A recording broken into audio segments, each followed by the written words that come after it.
It was a combination of the passion for music had left me. I could not find the honest passion for singing. And then I think my voice was also suffering. I think everything started to suffer for me. In the world of rock, there are voices that rise and then fade away, and there are voices that linger long after their owner has stepped away from the spotlight. Steve Perry belongs to the latter. People called him the Voice, not by coincidence, but because every time Perry sang, it felt as though the entire room stopped breathing. Don't Stop Believin' became the anthem of millions, not only for its catchy melody, but for the inexplicable emotion Perry carried in every note. Yet, the paradox lies here. At the very height of glory, when Journey was filling Madison Square Garden, when tens of thousands of fans were singing along, he quietly withdrew. No clear explanation, no loud scandal, just a disappearance that stretched on for nearly 2 decades. In his absence, speculation multiplied. Some believed it was a private grief, others pointed to conflicts within the band, and still others whispered about darker rumors. The only certainty was that the public's curiosity never faded. Perry was not only elusive in his career, but in his personal life as well, shrouded in a fog of mystery. No family, no children, only a few romances mentioned briefly before vanishing like passing shadows. And strangely, it was this emptiness that made his ballads even more haunting, so real that many listeners believed Perry sang with a heart scarred by invisible wounds. The image of Steve Perry on stage, eyes shut tight, hand gripping the microphone, voice soaring through faithfully, has been etched into the memory of an entire generation. And even now, those who once sang with him in their youth still ask themselves, what did they truly lose, beyond a voice, when Steve Perry chose to disappear? Who was that man when the lights went out? What could make a legend choose retreat over conquering the world? Early life. Steve Perry was born on January 22, 1949, in Hanford, California, into a Portuguese-American family. His father, Ray Perry, was a baritone who once tried to break into music, performing at local theaters and singing American standards. When asked what songs his father used to sing, Perry's answer was brief but evoked an entire musical era. Pennies from Heaven. His mother, Mary Quaresma, was gentle yet resilient, bound tightly to her family. The couple had eloped to marry, defying Perry's grandfather, who fiercely opposed his daughter marrying a singer. Later, when Perry recalled his parents' love story, he often described it as a kind of genetic condition, music as destiny, both a blessing and a burden that weighed on the entire family. That happiness did not last. At the age of 8, Perry watched his parents separate.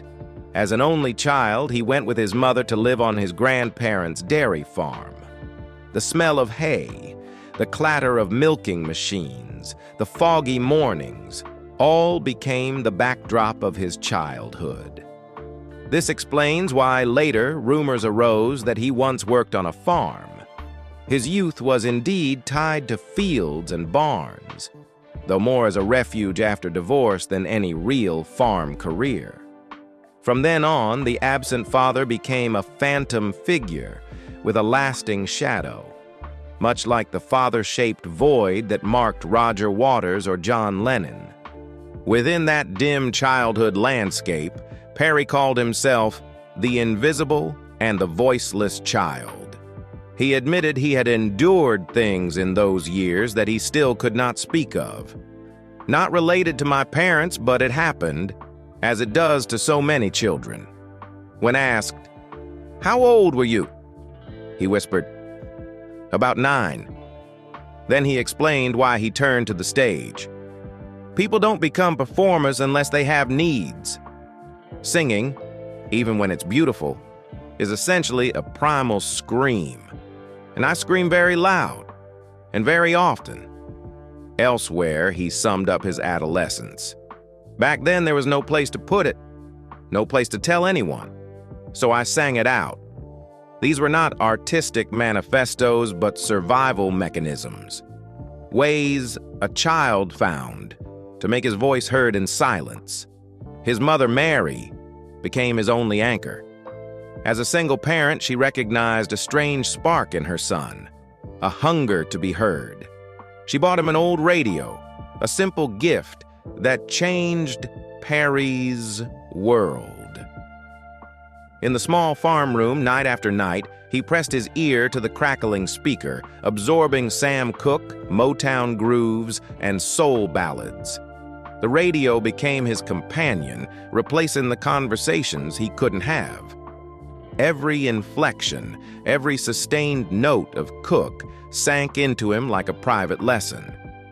Later, he called Sam Cooke the teacher I never met, and he kept the habit of practicing by singing along to Cooke's recordings, a trade secret few ever knew. At school, Perry was never loud. He was quiet, often standing at the back of the crowd as if guarding a secret. That secret was his voice. He mimicked everything that came out of the radio, honing it until breath and melody became one.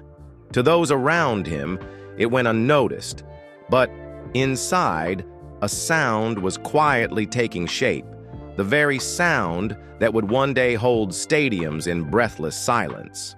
Thus, Steve Perry's childhood was never peaceful. It began with his father's love of music, was fractured by divorce, stretched across a dairy farm in the outskirts, and was pieced together by an old radio and long nights listening to Sam Cooke. In those invisible years, Perry found a way to be heard, clutching to song as a lifeline.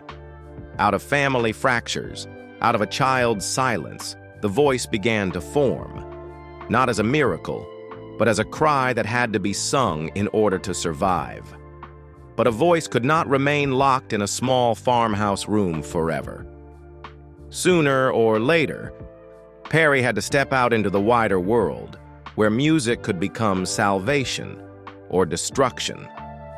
Early career. After his childhood in Hanford, Steve Perry stepped into the world of music with a single conviction: his voice would be his way out.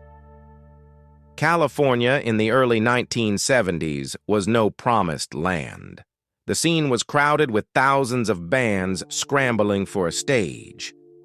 Garages, bars, high school gyms, shining one night, gone the next. Perry drifted from group to group, carrying his soaring tenor, sometimes singing himself breathless into an old microphone in a dark garage, but still nowhere seemed large enough to hold him.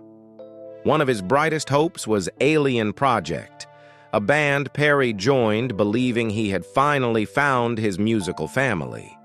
They rehearsed relentlessly, wrote new songs, and even caught the attention of Columbia Records. For a young man who once dreamed only of hearing his voice on the radio, the prospect of signing a major record deal was nothing short of a dream fulfilled.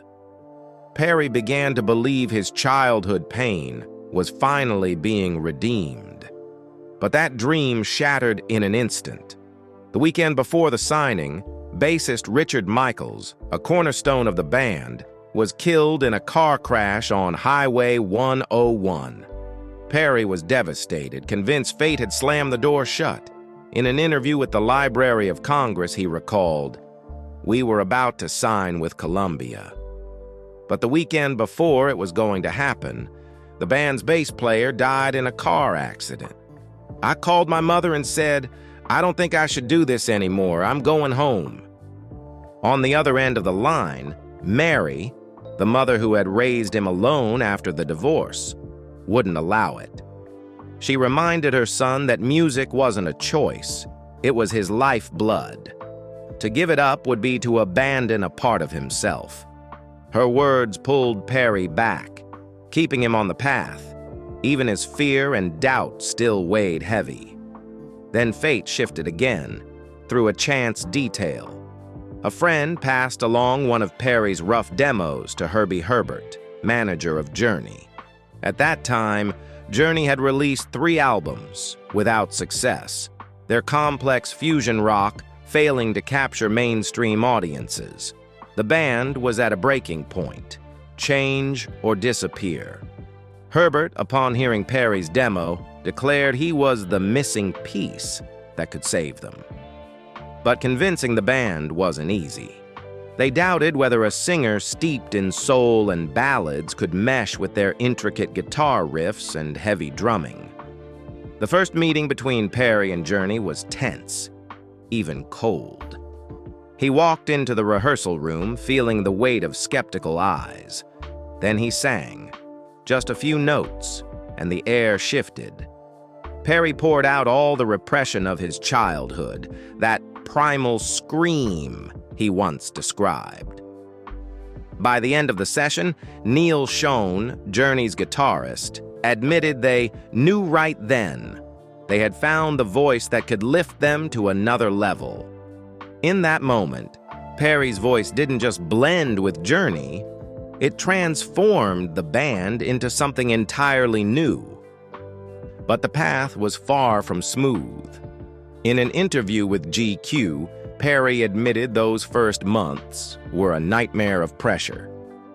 I had to learn how to preserve my voice under brutal performance intensity and at the same time prove to the band that I wasn't just a stopgap choice. The endless gigs and marathon rehearsals forced him to change his entire technique, his breathing, his phrasing, just to survive. Internal tension posed another challenge. Journey had its own identity before Perry, and not everyone welcomed an outsider suddenly becoming the frontman. He had to prove himself constantly, with his voice and his endurance, pushing through hidden conflicts within the band. Even so, Perry did what no one else could. He gave Journey a soul, an emotional anchor. In 1977, he officially joined the band. From a young man ready to quit after the death of a friend, Steve Perry stepped onto the threshold of destiny, carrying his voice from a small room in Hanford to packed stadiums across the country. And that was only the beginning. Could a voice once nearly drowned in despair transform a struggling band into a global phenomenon? The answer would come in the brilliant chapter that followed. Career success. In 1978, Journey released Infinity, the first album to feature Steve Perry's voice. Everything changed overnight. As Classic Rock magazine later put it, Journey had talent, but no audience. Perry didn't just bring a voice, he brought the heart they were missing. Those who had once turned away now began to listen, no longer hearing a difficult, inaccessible fusion band, but instead a rock group steeped in emotion, capable of touching mainstream hearts. Singles like Lights and Wheel in the Sky rang out across American radio, pulling Journey closer to its audience than ever before. Behind the scenes, however, the album's creation was grueling. Perry had only just stepped into the professional world and was now working with producer Roy Thomas Baker, renowned for his work with Queen. The studio atmosphere was tense, demanding strict discipline. Perry recalled having to sing a single line from Lights over and over until he felt like his vocal cords were going to tear, because Baker insisted every word had to shine.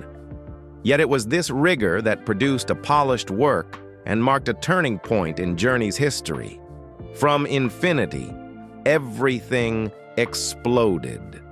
By the late 1970s and especially into the 1980s, Journey became a cultural phenomenon. Albums Evolution, 1979, and Departure, 1980, carried the momentum, delivering songs that balanced technical mastery with singable sweetness. With his long hair and soulful gaze, Perry became the face of the band, a new icon of American rock. The true peak came with Escape, 1981. The album sold over 9 million copies in the US and produced the immortal anthem, Don't Stop Believin. The song was born in a rehearsal when Jonathan Cain pulled out a notebook with the phrase his father had once told him, "Don't stop believin'."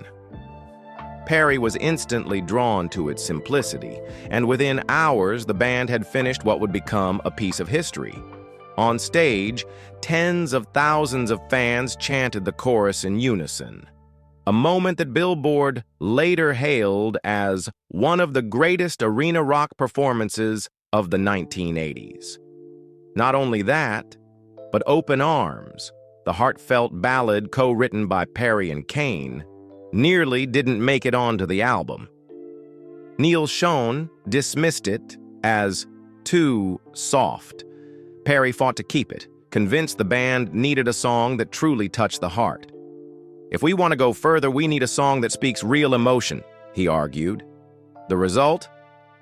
Upon release, Open Arms soared to #1, 2 on the Billboard Hot 100, and became one of the most covered love songs of all time.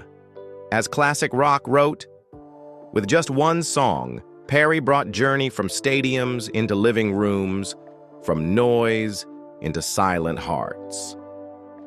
Throughout the 1980s, Journey not only dominated radio and the charts, but also thrived in the new age of music television. Their videos on MTV made Perry's image, black hair, leather jackets, sorrowful eyes, familiar across the globe. Stadium tours became cultural events, packed venues, tickets sold out in hours, and Perry leading audiences through electrifying performances of Separate Ways, Faithfully, and Who's Crying Now, moments etched into the memory of generations. It was no surprise that the press and peers began calling him the Voice. Critic Dave Marsh remarked, "Perry had a tenor like no one else, capable of roaring like Plant yet smooth like Sam Cooke. That fusion is what made him the Voice." His high, soul-infused vocals were strong enough to shake arenas, yet tender enough to whisper in the listener's ear, cementing his place among the finest rock singers of the 1980s, often mentioned alongside Freddie Mercury and Robert Plant. But behind the spotlight was a heavy price. Relentless touring, studio pressure, and massive public expectations left Perry exhausted more than once. He was both the soul of Journey and the one bearing its hidden sacrifices. Yet, at that time, nothing could be denied. From Infinity to Escape, Perry had lifted Journey from a band on the brink to the pinnacle of American arena rock. Still, just when everything seemed to have reached its zenith, cracks began to appear. Internal tension, personal wounds, and the burden of fame awaited Perry in the next chapter, where shadows crept into the glow of triumph. Could a single voice withstand the weight of the very legend it had created? Turmoil and shadows. The summit was never a place to breathe easily. Just as Journey became one of the biggest bands in the world, cracks within the group began to appear.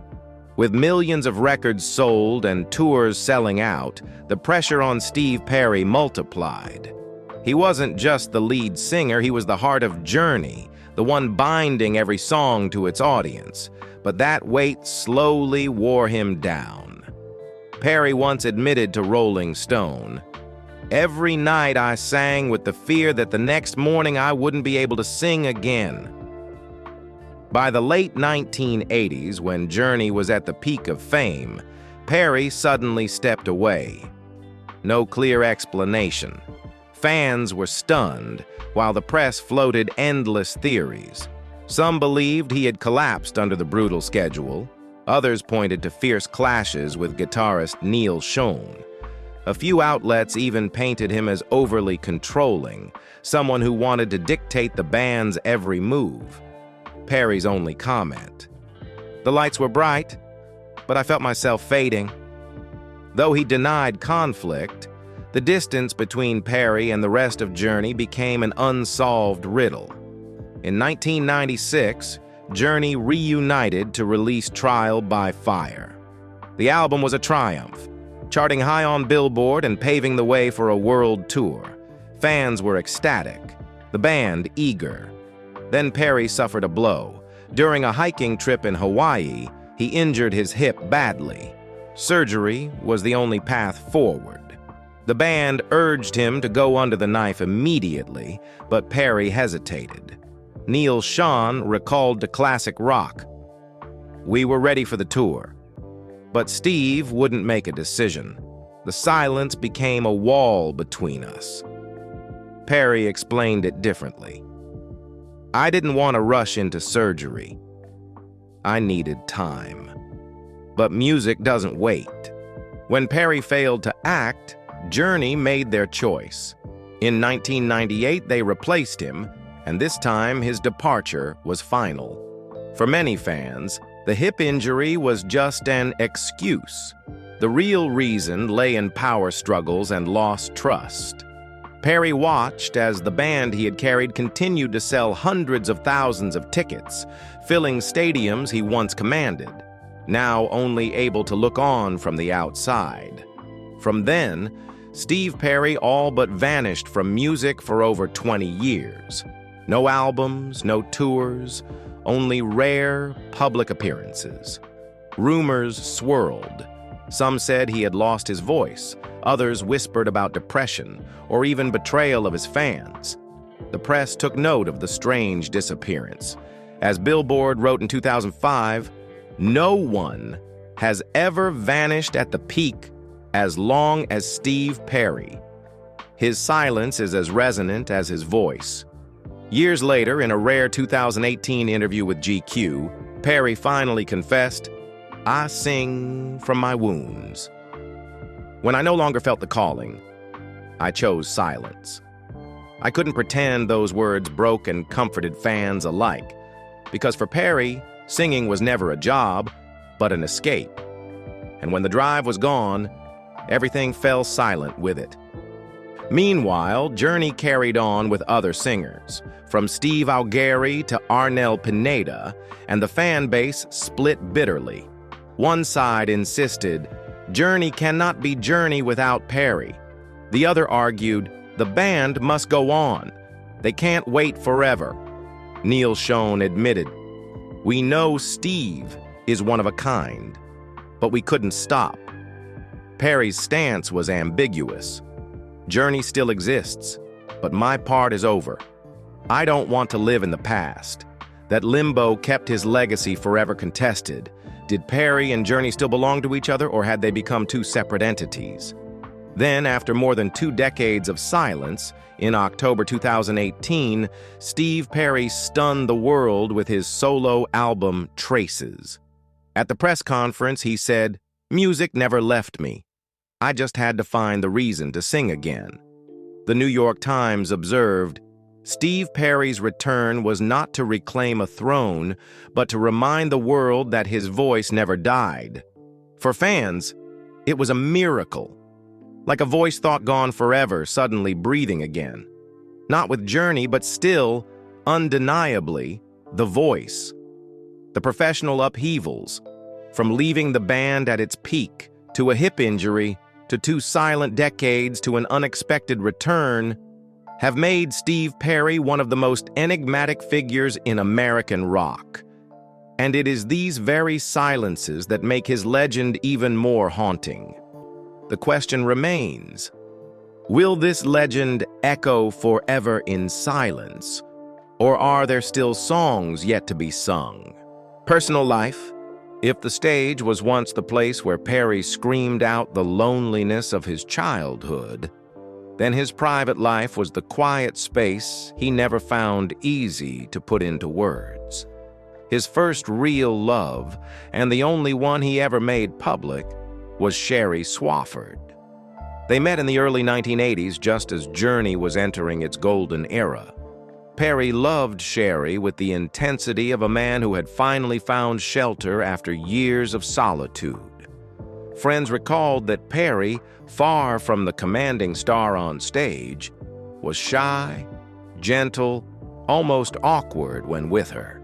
They were often seen strolling hand in hand in Los Angeles, as though the glare of stadium lights had never touched them. The peak of that romance was "Oh Sherry," 1984, a song Perry wrote for her, with Sherry herself starring in the music video. It was one of the rare times Perry allowed the world to glimpse his heart through music. MTV aired the images of the two together endlessly, convincing fans this was a love destined to last. Perry once said, "I didn't just write that song to sing to Sherry, I wrote it so the whole world would know I loved her." Yet love under the spotlight is never simple. As Journey's fame skyrocketed, the relentless schedule and public scrutiny wore Sherry down. She was never comfortable being chased by cameras. Gradually, they drifted apart. Perry later admitted with pain, "We loved each other, but fame killed it." No one teaches you how to love when millions of eyes are watching. After their breakup, Perry never again wrote a public love song, nor did he ever remarry or build a family. He kept all other relationships, if any, away from the public eye, leaving the press and Hollywood to spin their rumors. Perry lived alone with a broken heart. Perry hid his sexuality. Perry never settled down because he no longer trusted love under fame's glare. He neither confirmed nor denied, only chose silence. Strangely, that silence made him even more mysterious. For many fans, Sherry Swafford wasn't just his first love, but the turning point that shaped Perry's private life. From then on, a man closed off, choosing silence rather than risking another wound. If Sherry was tied to MTV's glow and the whirlwind years of Journey, then Kelly Nash was something entirely different. A later, quieter love that left an indelible mark on Perry's soul. He first saw her in 2011, watching a documentary on cancer in which she appeared. Struck by her strength and her eyes, Perry asked a mutual friend to send an introduction email. Soon after, they met, and Perry felt his life had turned a corner. "From the very first moment, I knew I was standing before something extraordinary," he said, but fate was merciless. Kelly had been diagnosed with stage 4 breast cancer.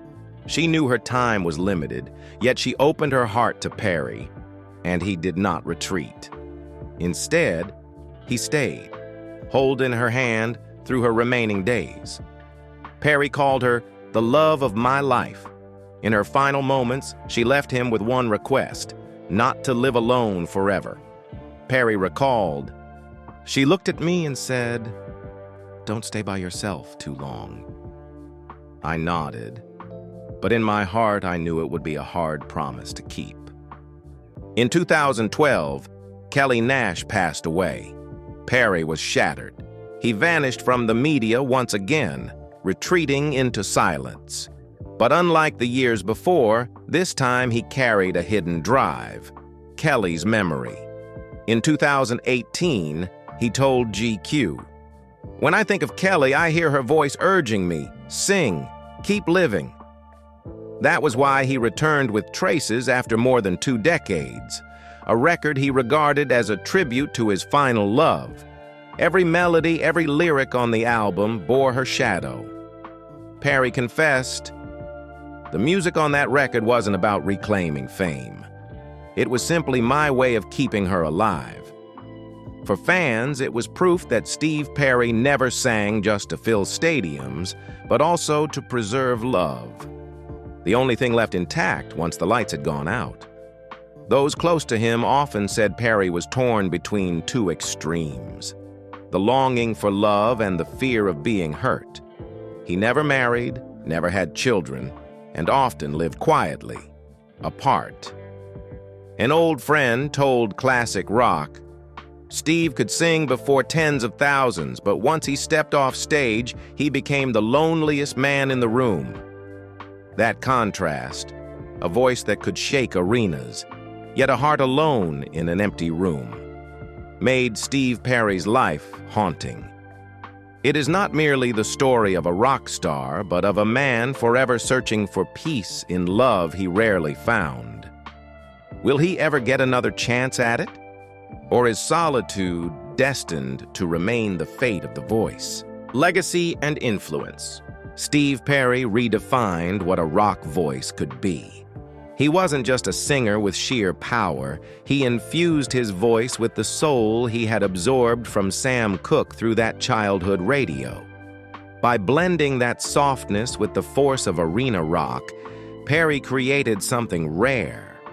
A voice that could cut like lightning across the sky, yet tremble like a whisper in a ballad. A Rolling Stone critic once wrote, "Hearing Perry sing is like being embraced and torn apart at the same time." Commercially, the numbers speak for themselves. Journey sold over 75 million albums worldwide, with more than 48 million in the US alone, placing them among the 30 best-selling bands in history, RIAA.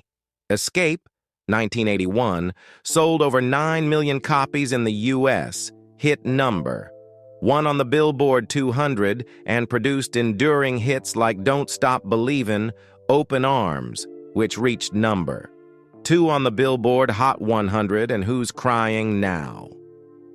Frontiers, 1983, followed with over 6 million sold, with Faithfully becoming one of America's quintessential wedding ballads for decades. But the most staggering achievement belongs to Don't Stop Believin'. Released in 1981, it originally peaked at number 9 on the Hot 100, but later grew into a cultural phenomenon. It has surpassed 10 million digital downloads in the US, making it the best-selling digital track of the 20th century. The song has echoed everywhere, from the shocking final scene of The Sopranos, 2007, to Glee, 2009, to countless baseball and basketball games. At Detroit Tigers and San Francisco Giants stadiums, tens of thousands of fans belt out the chorus in unison, a ritual of modern America.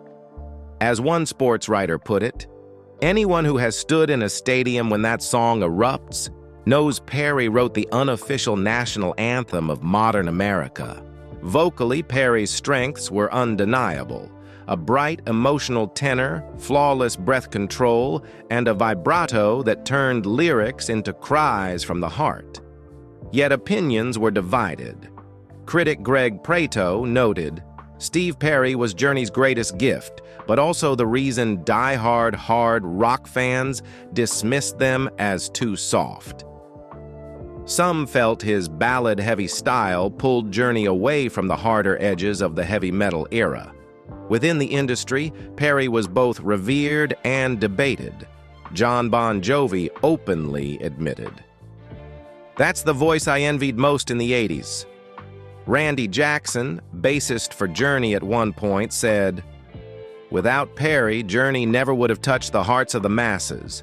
Neil Schon, Journey's co-founder, conceded, "We knew Steve was one of a kind, but his control sometimes strangled the band." These conflicting views only highlighted Perry's complexity, at once the soul and the source of tension within Journey. Perry's influence extended far beyond music charts. In the internet age, Don't Stop Believin' became a global meme, endlessly quoted in comedic skits and talk shows. Live videos from Journey's early 80s tours, featuring Perry's soaring vocals, with his long black hair and leather jackets, still rack up hundreds of millions of views on YouTube. Open Arms was covered by Mariah Carey, taking it into the 90s charts. Kelly Clarkson and Adam Lambert both credit Perry as inspiration for daring to hit the highest notes. Perry became the bridge between rock and pop, music that could shake stadiums while also filling living rooms with intimacy. Compared to his peers, Perry shone differently. Freddie Mercury was fireworks, Robert Plant was a wild storm, and Perry was a sudden rainfall that made hearts tremble. He didn't need flamboyant stage theatrics. A single sustained note was enough to leave an arena breathless. This singularity placed Perry alongside Mercury and Plant in rock's pantheon, the voices that defined an era.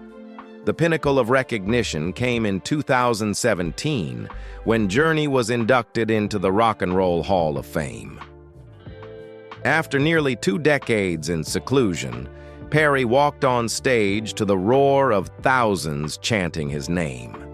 Bandmates embraced him with tears in their eyes, while the press the next day called it a historic moment. Perry didn't need to sing a single note, yet the entire hall rose in a standing ovation that lasted minutes. It was proof that his legacy wasn't just measured in sales or awards, but in the collective memory of millions.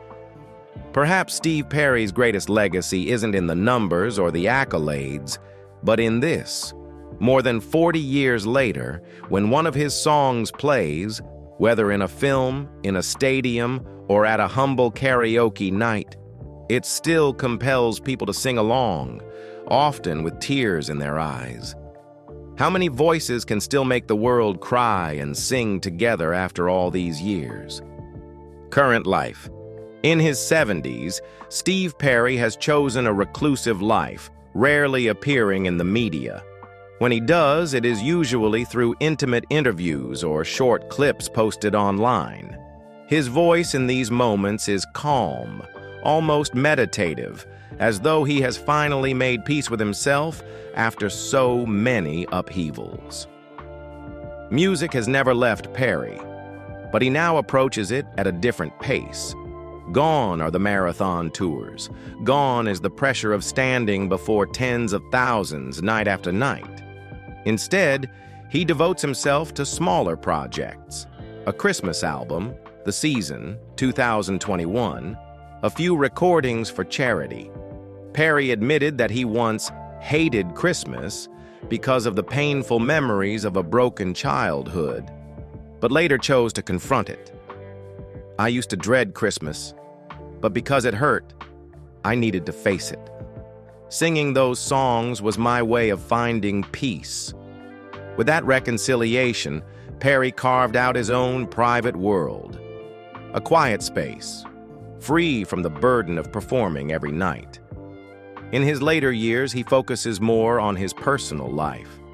He spends time with close friends, takes care of his health, and savors peaceful days away from the glare of fame.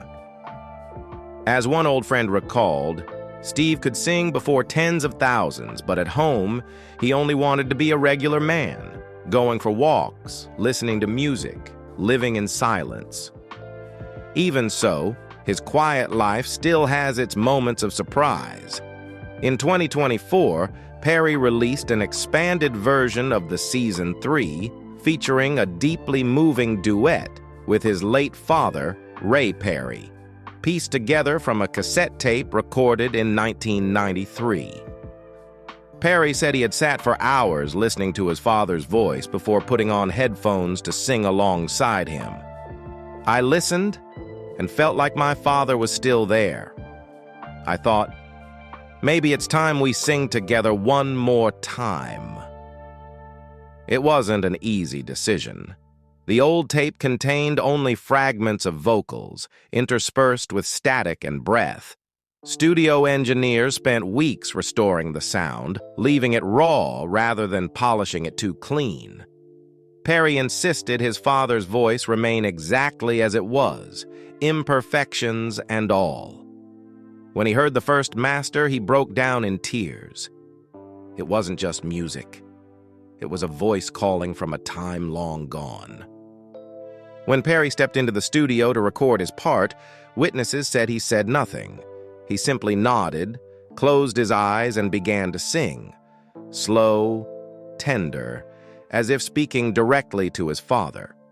A technician recalled, "He didn't sound like he was recording, he sounded like he was whispering to a loved one." The whole studio went silent. The result was not only the holiday miracle Perry described, but also proof of his return to the roots of music: family, memory, love. For fans, it was a rare glimpse of Perry singing not to perform, but to connect. A reunion across time that only music could make possible. In 2025, Perry astonished fans again by re-recording faithfully with country legend Willie Nelson as part of the 40th anniversary of Farm Aid. Perry called it one of the most sacred experiences of my life. Willie brought serenity, I brought memory. When we sang, I felt like two worlds met. Nelson replied, "His voice still carries the soul. You can't fake that kind of honesty." That same year, Perry organized a charity auction, raising over $215,000 for victims of the Altadena wildfires. Addressing the crowd, he said, "This song lifted me when I thought I would fall. I hope it lifts those who are grieving now." Outside of music and charity, Perry still clings to solitude. In early 2025, Neil Sean's birthday greeting to him stirred fans online. Months later, the press captured him walking quietly in Los Angeles, so unassuming that many barely recognized him. Perhaps it is the wise choice of an artist who has endured the heights, the falls, and the long silences. Steve Perry no longer seeks adoration. He only wants something simple: to sing when his heart compels him, and to live in peace. But for a voice that once made the world hold its breath, one question lingers. Will peace alone ever be enough to stop fans from hoping he'll sing once more? Steve Perry was never a loud star. He came to music from the cracks of a broken childhood, rose to the pinnacle of glory with Journey, and then withdrew just when the lights shone brightest. He vanished for 2 decades, only to return, not to reclaim a throne, but to remind the world that his voice still lived, still resonated, still had the power to stir millions of hearts. In the history of American rock, there have been singers more technical, more ferocious, but few carried the strange contradiction Perry embodied. A voice that could explode across a stadium, yet trembled with the fragility of a heart forever afraid of being hurt. That paradox is what made him a legend, not only because of Don't Stop Believin', but because every song he sang sounded like a confession, a sigh born of both pain and hope. Today, Perry chooses a quiet life, far from the spotlight. But whenever an old Journey track comes on the radio, or when Don't Stop Believin' is sung in unison at a packed ball game, the name Steve Perry returns, as if he had never left. No scandals, no noise, yet he became a cultural icon, leaving behind a legacy immortalized in the hearts of his audience. Perhaps that is the power of a true legend. You don't need to appear every day. You only need to sing once, and the world will never forget. And the question for us, the listeners who grew up with that voice, is this: do you still wait for Steve Perry to step out once more and sing to the world? Or will you forever treasure the memory as a gift already complete? Share the moment you remember most about Perry in the comments. And if his journey touched your heart, don't forget to hit like and subscribe so we can continue telling the stories of immortal legends.